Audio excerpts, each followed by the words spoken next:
Welcome to Revathi's Tamil kitchen. Revathi's Tamil கிச்சனில் இன்றைக்கி bread pakoda எப்படி செய்கிறதுன்னு பார்க்கலாம். 4 ஸ்லைஸ் பிரெட் எடுத்துருக்கேன். ஒரு அரை கப் அளவு வந்து கடல மாவு, 2 பெரிய வெங்காயம் சின்ன சின்ன பீஸாக கட் பண்ணி வச்சுருக்கேன், கொஞ்சமாக கருவேப்பிலை மல்லி, 2 பச்சை மிளகாய் சின்ன சின்னதாக கட் பண்ணியிருக்கேன், 1 ஸ்பூன் மிளகாய் தூள், உப்பு வந்து தேவையான அளவு. இப்போ எப்படி செய்கிறதுன்னு பார்க்கலாம். பிரெட்டை இந்த மாதிரி உடச்சி வச்சுக்கோங்க, ரொம்ப தூள வேணாம். இப்போ மாவு கரைச்சிடலாம். கடல மாவை கட்டி இல்லாமல் உடச்சிக்கோங்க. அதில் கட் பண்ணி வச்சுருக்க வெங்காயம்,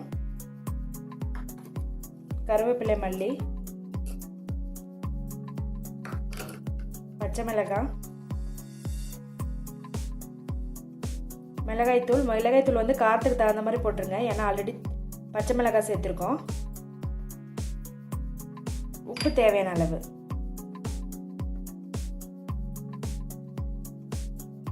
அதில் பிரெட்டு சேர்த்துக்கோங்க. இப்போ எல்லாத்தையும் நல்லா மிக்ஸ் பண்ணிவிடுங்க. அதுக்கப்புறம் தண்ணி விட்டுக்கலாம்.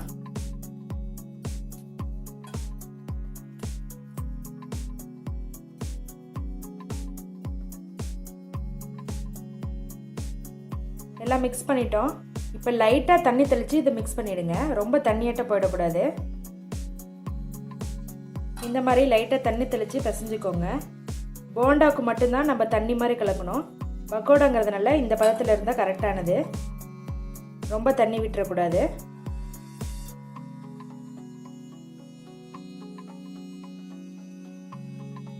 இப்போ பக்கோடா பொரிச்சு எடுத்துடலாம். வானலில் எண்ணெய் காய வச்சுக்கோங்க. எண்ணெய் சூடானதுக்கப்புறம் நம்ம மிக்ஸ் பண்ணி வச்சுருக்க பக்கோடா மாவை இதில் சேர்த்துருங்க.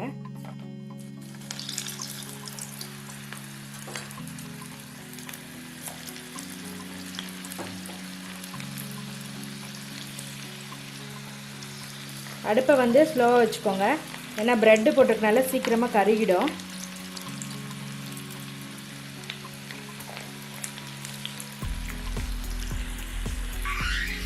பாருங்கள், அடுப்பு கொஞ்சம் எண்ணெய் சூடாக இருக்கனால ஃபஸ்ட்டு போட்டதில் கொஞ்சம் கருகிடுச்சு, கலர் சேஞ்ச் ஆகிருக்கு.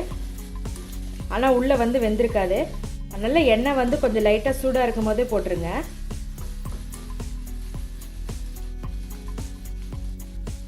இன்னும் கொஞ்சம் நேரம் வேகட்டும். எல்லா சைடும் நல்லா ஈவனாக வேகணும். நல்லா பொரிஞ்சு வரட்டும்.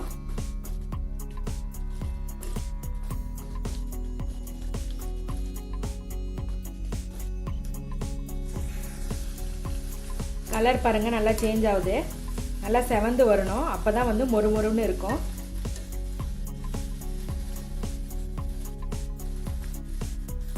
வெங்காயம் வந்து நான் சேர்த்து போட்டிருக்கேன், அப்போ தான் சாப்பிடும் போது டேஸ்ட்டாக இருக்கும்.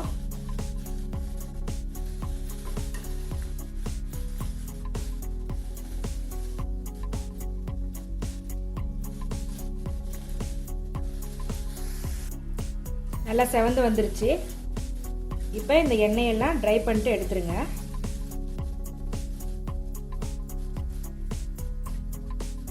எடுத்து பிளேட்டில் வச்சுருங்க. மொறுமொறுப்பான பிரெட் பக்கோடா ரொம்ப ஈஸியாக பண்ணிட்டோம். நீங்களும் இதே போல் வீட்டில் செஞ்சு பாருங்கள். எங்கள் சேனலை சப்ஸ்கிரைப் பண்ணுங்கள், இந்த வீடியோவை ஷேர் பண்ணுங்கள். ரேவதிஸ் தமிழ் கிச்சன் பார்க்குற எல்லாருக்கும் ரொம்ப நன்றி.